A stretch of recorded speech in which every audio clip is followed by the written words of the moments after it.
Hi everybody, it's Kayleigh, and today we're going to discuss a very controversial topic. We're going to talk about one of the original and most infamous hate group organizations founded right here in the US of A, the Ku Klux Klan. We're going to discuss its history and origins and find out what exactly is the Ku Klux Klan, how did they originate and where, and also what were some of the activities of the original KKK.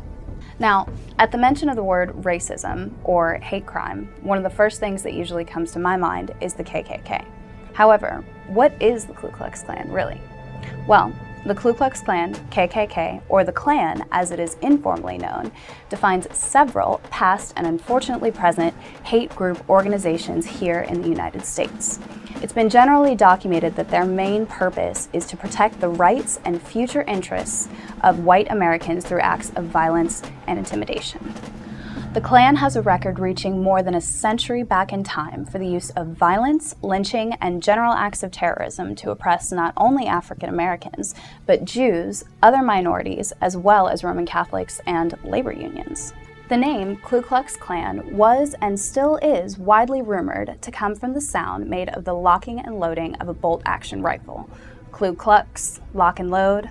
But in actuality, the name comes from the Greek word kaiklos, which means circle, and the word clan.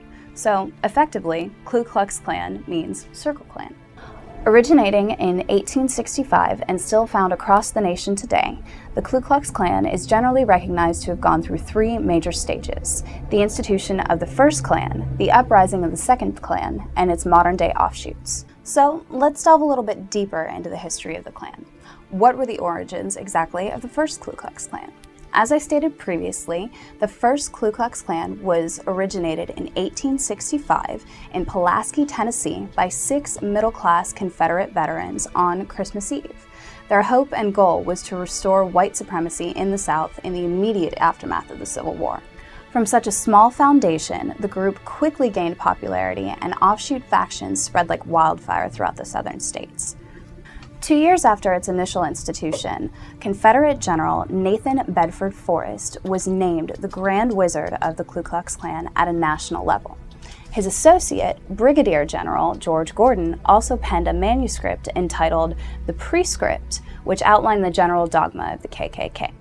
However, after another year had passed, this puts us about 1868, neither the word of the prescript nor that of General Forrest held any merit or power over the then estimated 550,000 members of the Klan. In effect, the Klan was a military force serving the interests of the Democratic Party, the planter class, and those who sought to restore white supremacy in the South. Now, it was also political, but political in the broadest sense, for it sought to control power relations, both public and private, in Southern society. Its goal was also to resist the Reconstruction sweeping over the South, destroy the Republican Party's infrastructure, reestablish a black labor force, and also reestablish racial subordination throughout Southern society.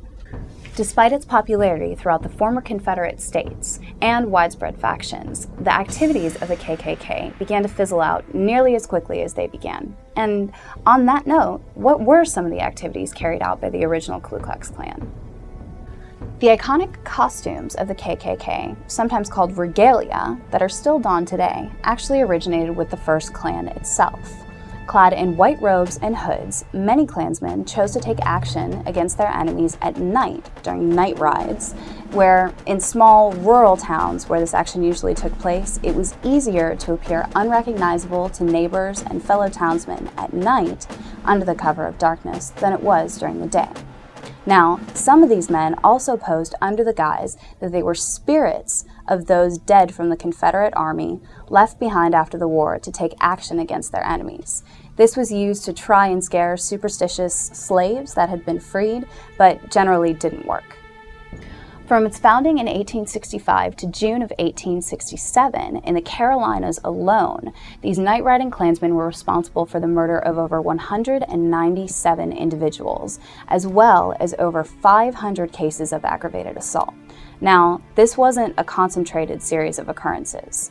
The rape, murder, burning of homes and churches, lynching, assassination of political figures and candidates, as well as general assault and threatening of not only freed slaves, but white supporters of the Union could be found nationwide, generally occurring more, however, in the former Confederate states. In 1870, national sentiment gathered to crack down on the Klan and its violent acts, and in fact, that same year, a federal grand jury determined that the Klan itself was a terrorist organization. With the passing, also in 1870, of the Ku Klux Klan Act and the Force Act, this helped with the persecution and indictment of hundreds of Klan members across the nation. That same year, in 9 counties across South Carolina, habeas corpus was suspended in court. Also, nationally, militias were raised to help try and oppress Klan members and their violent acts. By 1874, the organization of the KKK was nearly completely destroyed and replaced in the Deep South by other white supremacist groups, for instance, the White League in Louisiana and the Red Shirts in Mississippi and the Carolinas. National persecution, decline in popularity, and the replacement of the KKK's outlandish public acts of violence led to its general destruction in organization by the late 1800s. It would not be seen again for decades, in fact, nearly a half a century later, 1915, when it was refounded. In a future video, we're going to continue our discussion on the Ku Klux Klan and cover its reestablishment and consequent activities in the early 1900s. Now, we all know that crucifixion was a popular form of execution back in the day. So, I want you to join me in a future video where we're going to count down the 15 most notable crucifixions throughout history. Thanks for joining me on our first discussion about the Ku Klux Klan today. Don't forget, rate my video, leave me any comments that you would like, and please subscribe to our channel. Bye! I'm going to start that over because I f***ed it up. Okay. Wah, wah, wah. I can't memorize this because I didn't write it. Okay.